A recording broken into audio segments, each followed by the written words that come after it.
Hi, my name is Zachary Smith. Welcome to my channel. Today I'm going to be talking about 3 tips for recording a great sounding acoustic guitar in the studio. If that sounds like something to be into, please stick around.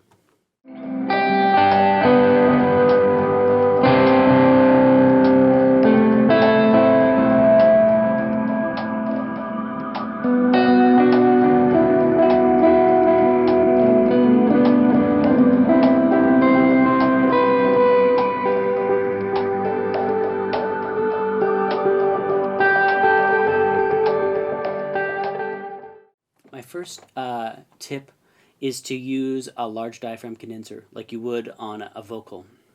The acoustic guitar is a very dynamic instrument.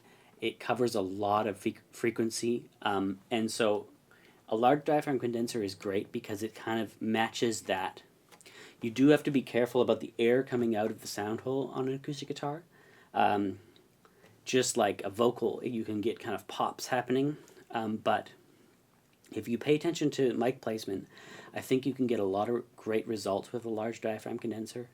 And you have the benefit of having such a great amount of frequency covered. And if you need to EQ it into a, be just a real kind of shaker-like acoustic guitar, you can do that. If you want a big sounding lush guitar, you can do that. It kind of gives you all of the options that you can then adjust in your mix to fit.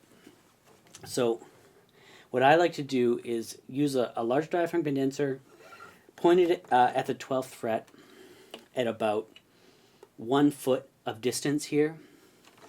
And I'll just kind of use my headphones and I'll check what sounds best.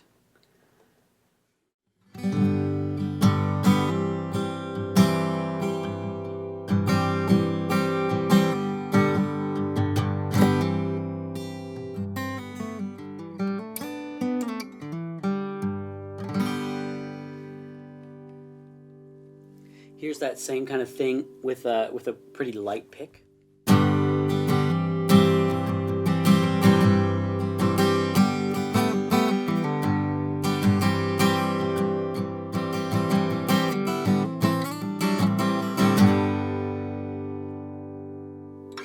So you can hear how that can be a great sound just on its own. What you're hearing just this is an advanced audio kind of U87 copy. Really clean, wide sounding mic, and that's going right into a Zoom recorder. So this is really kind of, the Zoom preamps are super clean, and so you're really just hearing this mic. When I'm recording in my studio, I'll often go through a preamp, usually a transformer balanced preamp, and then compress it just a tiny bit. But for the sake of this video, I'm just recording a really direct, clear sound. If I'm using this mic on finger picking, I'll probably just bring it in so that it's more, so it's a little bit closer. One thing that you can do is if you find that you're getting a little too much high frequency or a little too much low frequency, is just move the height of the mic. So right now the capsule's kind of, I'd say it's probably on my D string, the center of the capsule. So that's just giving me a little less high end coming through.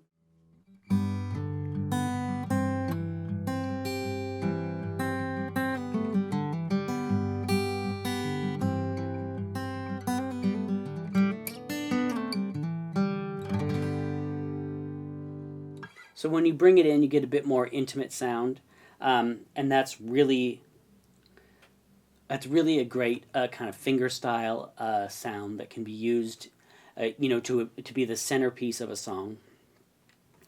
I'll just show you what this kind of large diaphragm sounds like with a dreadnought guitar. This is a small body acoustic, so it doesn't have as much bass.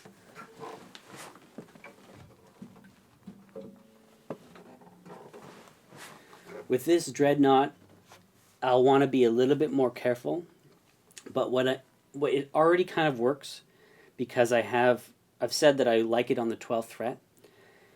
And on a dreadnought guitar, the 12th fret is 2 frets away from the body. So if this mic is a foot away, pointed at the 12th fret, you're going to have a pretty balanced sound. You might find that it's a little too bassy, and you can just adjust, towards the neck a little bit.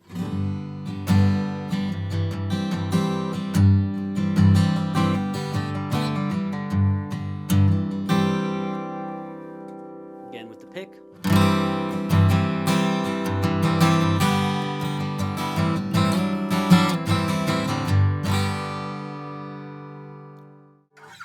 So a large diaphragm can work, with a bigger body guitar. Finger style, I'll just show you what that's like. Again, I'd bring it in pretty close to the 12th fret. Again, the center of the capsule is kind of right on the D string.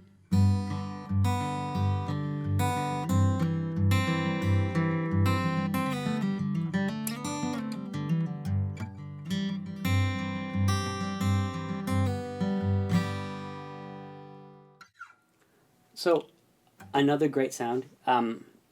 By using a large diaphragm condenser, you're really just kind of capturing as much information as you can, and that can be great on an acoustic guitar. As long as you pay attention to just kind of getting an even high end and low end in your recording using the mic placement, the large diaphragm is a great choice for recording acoustic guitar. It can end up being, a guitar that's really central to the mix, or it can be kind of EQ'd to, just take up a small portion of that frequency range. My second tip for recording acoustic guitar is to use only one mic. A lot of people will record stereo acoustic guitar, and I did for a long time, until I realized that almost every time I came to the mix, I would want to decide which mic I'm going to use, and I don't use the other one. And then I often would have had that mic in not my favorite place.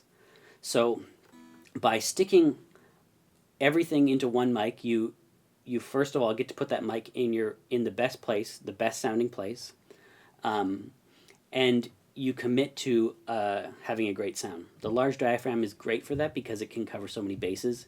In the mix, if you want it to sound a certain way, you have that information in the recorded sound. So, and then what happens if I decide I really need a stereo guitar, I'll double track the part, and then you really have a full stereo image. If you record, say, a spaced pair on an acoustic guitar, and you try and get them in phase, even if you pan them left and right, it's not really stereo. You're getting a lot of content that's really just coming down the middle. So by double tracking and then panning left and right, you have a full sounding stereo guitar. And that's what I do now. I'll record a guitar with one mic, and then if I really want to enhance the stereo thing, I'll grab a different guitar for the double tracked part. So if I have, or a different mic, I can use, either two mics, so I have two different sounding left and right things, or I can use two different guitars, or both. But just something to kind of keep a little bit of extra width to the sound. So if you're not covering exactly the same harmonics and stuff if you use the same mic and the same guitar. My third tip for recording acoustic guitar is to use a high strung. This is a regular acoustic 6-string guitar, which I've just taken the top 6 strings from a 12-string and put them on a regular 6-string guitar. So this is just an old Seagull that I had lying around, so I can leave it like this most of the time. And have those first 4 strings are now an octave higher than a regular guitar. The top 2 strings are the same in unison with a regular acoustic guitar. But this is a great recording tool. You can do some great things. One thing that I love to do with the high strung is just add it in in the choruses. So you'll have acoustic guitar just kind of playing the main rhythm part, and then double that up with the high strung playing.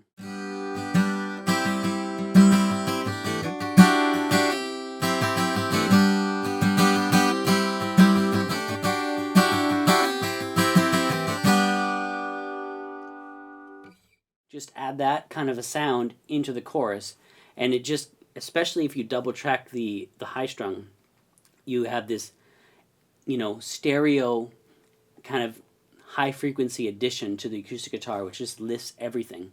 It's a real, it can be really subtle in the mix, and you don't notice that you have, you know, necessarily another guitar part coming in. It just lifts the sound of the acoustic guitar and takes it from being, you know, if you had just one mic on a regular acoustic guitar doing the rhythm part, and in the choruses you just add a stereo high strung guitar playing that same part, can really just add a lot of width to you know, an Americana or folk mix. So this is definitely a little tool that I use all the time in the studio. This has been one of the best kind of acoustic guitar tricks that I've found. I use the same kind of miking technique, you know, 12th fret, backing it in and out if it's a picking part. Yeah, the high strung is an incredible tool. Thanks so much for watching. I hope those 3 tips for recording acoustic guitar were helpful. Please like and subscribe to my channel. See ya.